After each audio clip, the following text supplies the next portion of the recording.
నమస్తే అండి, welcome to Telugu capital. నేను మీ అడ్వకేట్ శ్వేత. ఈరోజు నాతో పాటు ఉన్నారు నా colleague advocate Shashikanth sir. Sir నమస్తే. నమస్తే మేడం. సార్, యూజువల్లీ చాలా డివోర్స్ కేసెస్ చూస్తున్నాము. ఫ్యామిలీ కేసెస్లో ఎప్పుడైతే వైఫ్ అప్రోచ్ అవుతున్నారో డివోర్స్ కోసము, although they have money, good job, social status బాగున్నా కానీ, ఫైనాన్షియల్ స్టేటస్ బాగున్నా కానీ, పిల్లలు ఒక వెల్ గ్రూమ్డ్ ఫ్యామిలీ నుంచి వచ్చినా కానీ ఒకే ఒక కంప్లైంట్ ఉంటుంది మోస్ట్ ఆఫ్ ది విమెన్ దగ్గర నుంచి, వైఫ్ దగ్గర నుంచి. ఆడవాళ్ళు ఏమంటున్నారంటే, నా హస్బెండ్ నాకు టైం ఇవ్వట్లేదు, I'm not important to him anymore, నా పిల్లలకి టైం ఇవ్వట్లేదు, నాకు టైం ఇవ్వట్లేదు, అందుకని నేను ఆ వెలితి, ఆ లోన్లీనెస్ నేను భరించలేకపోతున్నాను, సో నేను విడాకులు తీసుకోవాలి అనుకుంటున్నాను అని అనుకుంటున్నాను. మరి ఏం చేస్తారండి, ఒక స్టేజ్కి వచ్చిన తర్వాత వాళ్ళు కూడా ఓపిక పట్టి లాస్ట్లో ఇంకా ఇలాంటి జీవితం నాకు వద్దు అని అనుకునే స్టేజ్కి కొంతమంది భర్తలు వాళ్ళ భార్యల్ని, వాళ్ళ పిల్లల్ని కూడా తీసుకెళ్తాం జరుగుతుంది. ఏజ్ పెరిగిన కొద్దీ మ్యారేజ్ తర్వాత ఒక 5 years, ఒక 6 years, ఒక 10 years బాగానే ఉంటున్నారు. ఎట్లయితే ఏజ్ పెరుగుతూ ఉంటుందో ఆ తర్వాత ఈ పురుషులకు ఎక్కువ ప్రయారిటీస్ మారిపోతున్నాయి.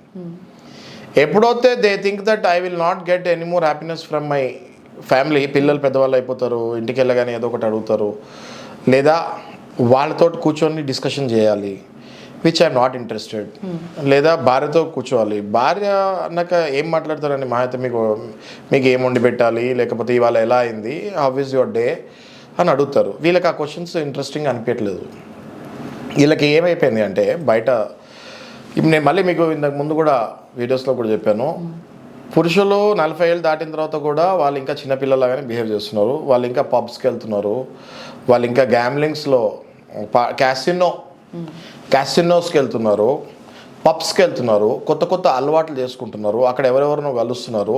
They are not feeling happy at home అంటే they are feeling very happy outside. ఇవన్నీ బయట దేనికోతే క్యాసినోకి, డ్రగ్స్కి, ప్లస్ వేరే వాటికి అలవాటు అయిపోయినప్పుడు దే ఫీల్ ఒక వెల్త్ లాగా అనిపిస్తుంది వాళ్ళకి. ఇంటికి రాగానే ఇల్లు ఏమో ఇల్లులాగా ఉంటుంది, క్యాసినోలో ఒక డిస్కో ఉంటుంది, డ్యాన్సులు అవుతూ ఉంటాయి, అక్కడ డబ్బులు వేస్తూ ఉంటారు, పోయినా వచ్చినా ఆ సౌండ్ తర్వాత మత్తు దిగిన తర్వాత ఎంత పోయినాయో తెలుస్తుంది. అప్పుడు ఆ ఇచ్చే కిక్ వాళ్ళకి ఇంకెక్కడ రాదు. కాబట్టి as soon as they come home, ఇంట్లో ఏముంటుంది, దేవుడి ఫోటోలు, పూజ గది, కిచెను, హాలు, పిల్లలు, పుస్తకాలు, భార్య, బాధ్యతలు, వంట వండి పెడుతుంది, ఏది వంటే అది తినాలి. ఓకే, వీళ్ళకేమో ఆ క్యాసినోల్లో లేకపోతే ఇంకెక్కడికో వెళ్తారు బయట. ఓకే, అక్కడ ఏముంటాయి, అన్ని వెరైటీ స్టార్టర్స్ ఉంటాయి, చైనీస్, ఇటాలియన్, స్పానిష్ ఏవో ఉంటాయి, పేర్లు కూడా తెలియదు. మేము మొన్న ఒకసారి హోటల్కి వెళ్తే అసలు అవి మనం ఇంట్లో తినే ఒక్క ఐటమ్ కూడా అక్కడ లేదు.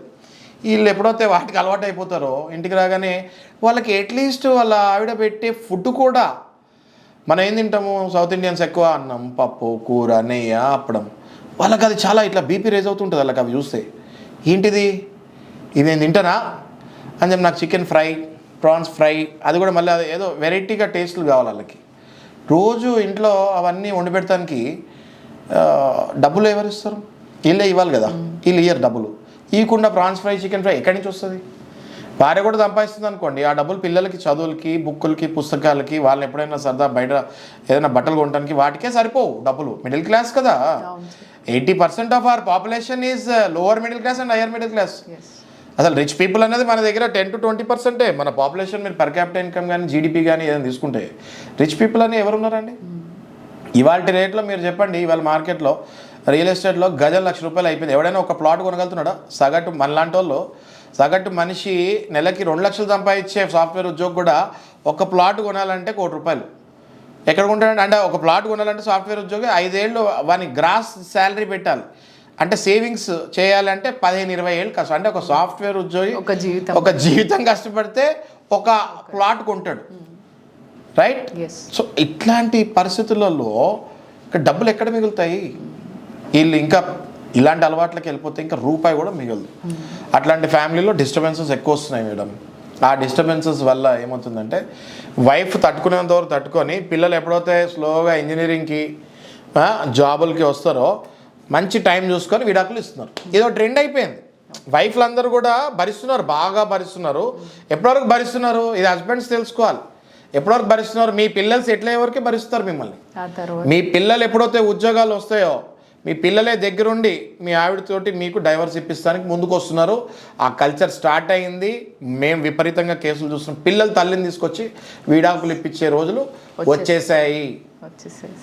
మన సినిమా ఇండస్ట్రీలో చూస్తూ ఉంటాము, ప్రొడ్యూసర్స్ కానీ కొంతమంది వీళ్ళు కానీ పిల్లలే దగ్గర ఉండి పెళ్లి చేస్తున్నారు వాళ్ళకి. ఎక్కడో వాళ్ళ అబ్బా వాళ్ళు చాలా గొప్ప వాళ్ళు, మన అంతా ఇండస్ట్రీ వాళ్ళని మనం ఎక్కడ పైనుంచి దిగొచ్చిన వాళ్ళ చూస్తుంటాం. వాళ్ళు కూడా మనుషులే బేసిక్గా. We forget that fact. Okay, అలా ఇప్పుడు కామన్ మ్యాన్ కూడా మా మదర్కి ఇదిగో నువ్వు సెట్ కావు, నువ్వు ఇంత ఇబ్బంది పెట్టావని ఇప్పుడు పెళ్ళి మనం చూసాం. కొంత సింగర్స్ని చూసాము, పిల్లల దగ్గరుండి సంబంధాలు చూసి తల్లికి పెళ్లి చేస్తున్నారు. అంత దౌర్భాగ్య పరిస్థితి మనం పడిపోయామంటే దానికి కారణం ఏంటి అంటే మగవాళ్ళు కొంతమంది పురుషులు, నేను అందరినీ అనట్లేదు, పర్సంటేజ్లు ఉంటాయి ఎందులో అయినా, మీరు పర్సంటేజ్ క్యాలిక్యులేట్ చేసుకోవాలి. కొంతమంది పురుషులు దేనికోతే ఈ షోకులకి విపరీతమైన అలవాట్లకి ఎడిక్ట్ అయిపోయి, అలవాట్లు అంటే ఓన్లీ డ్రగ్స్ సిగరెట్లు లేకపోతే మందు కాదండి. అలవాట్లు అంటే విపరీతమైన ఖర్చు పెడతాం కూడా ఒక అలవాటే. కొంతమంది తాగరు కానీ చుట్టూ కూర్చున్న వాళ్ళకి తాగిపిస్తూ ఉంటారు, అదో ప్లెజర్ వస్తుంటారు, వాళ్ళకి ఫ్రెండ్స్కి తాగిపిస్తూ ఉంటారు. మా ఆయన ఏం తాగడండి కానీ డబ్బులు వాళ్ళ ఫ్రెండ్స్కి ఖర్చు పెడుతుంటాడు. అంటే ఈ ఫ్రెండ్స్ రోజు డబ్బా కొడుతుంటారు వాళ్ళకి. అరే పలానా హరీష్ ఉన్నాడు, పలానా మహేష్ చాలా మంచోడురా, వాడు తాగకపోయినా మా అందరూ తాగిపిస్తాడు. వీళ్ళు పొగడతలకి పడిపోయి, అంటే అమ్మాయిలు అబ్బాయిలు అందరూ తాగుతారు ఇవాళ రేపు. పొగడతలకు పడిపోయి వీళ్ళు డబ్బంతా కూడా వీళ్ళు తాగకపోయినా వాళ్ళకి ఖర్చు పెడుతూ ఉంటారు. వీళ్ళు తాగి ఒక పెగ్గుకి 10 బాటిల్ తెప్పిస్తారు. మీకు అర్థమవుతుంది కదా మీరు? అట్లా ఫ్యామిలీలు కుప్పకూలిపోయి 50 ఏళ్ళ తర్వాత డైవర్స్లు అవుతున్నాయి అంటే కేవలం ఇవే కారణాలు. పురుషులు అలవాట్లు కొంతమంది మార్చుకోవాలి, ఫ్యామిలీకి టైం స్పెండ్ చేయాలి. Wife and children time spend చేసినప్పుడు మీ ఫ్యామిలీ సజావుగా ఉంటుంది. ఇంకొక 10 ఏళ్ళు దాటితే మీకు షష్టిపూర్తులు అవుతాయి, అందరికి 60 ఏళ్ళు వస్తాయి. ఆ తర్వాత ఇంకేముంటాయి మీకు, ఓపికలు ఏముంటాయి మీకు? కాబట్టి లైఫ్ పాడు చేసుకోకండి. మీరు కరెక్ట్ టైంలో 40-45 ఏజ్ నుంచి రైట్ డైరెక్షన్లో వెళ్తే మీ లైఫ్ చాలా హ్యాపీగా ఉంటుంది. లేకపోతే మాలాంటి వాళ్ళు చుట్టూ తిరుగుతూ ఉండాలి, లేకపోతే కోర్టు చుట్టూ తిరుగుతూ ఉండాలి. సార్ ఇప్పటి వరకు మనం ఒకవైపు డిస్కస్ చేసుకున్నాం, కాయిన్కి one side, there is some other side also. ఇప్పుడు నాకు మీరు మాట్లాడుతూ ఉంటే గుర్తొచ్చింది, మన దగ్గరకు వచ్చిన కేసే. ఒక తండ్రిని కొడుకు తీసుకొచ్చాడు, మా అమ్మ దగ్గర నుంచి మా నాన్నకి డివోర్స్ ఇప్పియండి, మా నాన్నకు ఆల్రెడీ ఒకసారి స్టంట్ పడింది, ఆమె అరుపులు ఆమె కేకలు భరించలేకపోతుంది. North Indian couple, if you remember, Yashoda హాస్పిటల్లో join. Correct. I remember. You remember కదా? I remember. ఇప్పుడు అట్లనే నేను చెప్తున్నా కదా, పురుషులు ఎంతమంది ఉన్నారో అట్లనే మహిళలు కూడా చాలా డేంజరస్ వాళ్ళు ఉన్నారు, లేదని అనట్లే నేను. జెండర్ కాదండి ఇక్కడ, క్యారెక్టర్ ఇక్కడ. Okay, I never support any gender. మహిళలు అయితే విపరీతంగా సపోర్ట్ చేస్తాం, పురుషులు అయితే సపోర్ట్ చేయము అని కాదు. It depends on the case to case. It depends on the character and their background support. ఇక్కడ ఈ కేసులో మీరు మాట్లాడే కేసు గురించి మనం కనుక మాట్లాడితే ఆమె ఫోటోలు వీడియోలు కూడా చూపించారు మనకి. అబ్బాయి బ్రహ్మరాక్షస్ లాగా, రాక్షస్ లాగా జుట్టు ఇట్లా విరవోసుకొని హస్బెండ్ ఇట్లా ఆఫీస్ నుంచి వస్తుంటే మీద రక్కి కొట్టింది.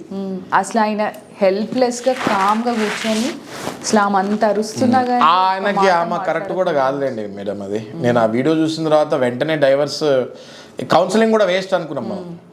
అంటే కౌన్సిలింగ్కి కూడా ఆమె కేపబుల్, అంటే మనం కూడా వాళ్ళ కౌన్సిలింగ్ ఇవ్వలేము ఆమెకి. ఇక అలాంటి వాళ్ళని మనం మాట్లాడి కూడా వేస్ట్ అనిపిస్తుంది. వీళ్ళ కర్మ అనుకోవాలి అంతే, వీళ్ళ బ్యాడ్ లక్ అనుకోవాలి. అలాంటి మ్యాచ్ దొరుకుతాము.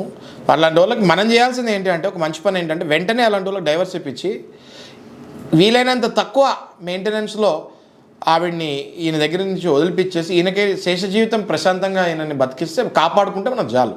ఒక స్టంట్ పడింది ఆయనకి, ఈమె తోటి ఇంకో 4 ఏళ్ళు బతికితే 4-5 స్టంట్లు పడి చచ్చిపోతాడు కూడా ఆయన. అట్లాంటి వాళ్ళని మనము ఈ రకంగా కాపాడాలి. ఎవ్రీ మ్యాచ్ మనం కలపలేము మేడం, ప్రతి ఒక్కరిని మనం కలపలేము. ఎక్కడ పాసిబిలిటీ ఉందో వాళ్ళకి కౌన్సిలింగ్ ఇచ్చి మనం కలపగలుగుతాము. పాసిబిలిటీ లేని దగ్గర మీరు జడ్జి గారులు కూడా చూడండి, కొంతమంది వాళ్ళు కూడా అదే గివ్ అప్. ఎక్కడైతే కొంచెం ఛాన్స్ ఉందో అక్కడ మీరు టైం తీసుకోండి అంటారు. ఎక్కడైతే ఛాన్స్ లేదో మీరు చూడండి, బెంచ్ మీద ఛాన్స్ లేని ఇమీడియట్ డైవర్స్కి వాళ్ళు కూడా ప్రొసీడ్ అయిపోతారు. అట్లాంటి కేసెస్ని షేర్ బ్యాడ్ లక్ అనుకోవాలి. అలాంటి వాళ్ళకి గుడ్లకి మనం ఎలా తెప్పియాలంటే వెంటనే డైవర్స్ ఇప్పించి తెప్పియాలి. Okay sir, thank you.